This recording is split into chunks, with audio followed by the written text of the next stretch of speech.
UC Central version 2 is coming very soon. It has all the same great features as version 1, including the ability to see dashboards, create spaces, add devices, and much more, all with a better than ever interface. The first thing you will likely notice is that the menu is now located at the top rather than on the left of the screen. This makes the interface work well on large screens as well as on tablets and smartphones.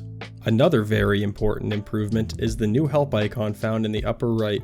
Clicking this icon allows for instant searching of all our documentation. The AVIT dashboard has been changed to the Health dashboard, which shows all the same great charts but in a new great format. The Business and Facilities dashboards are the same as in version 1, but with a new updated interface.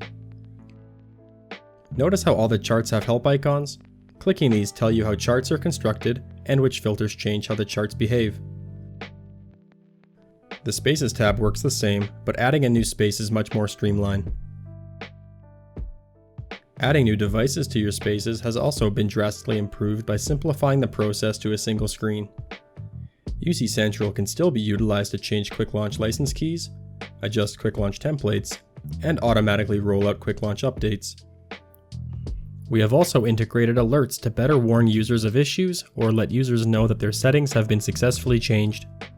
Check out the other videos in this series to learn how to set up and use UC Central version 2.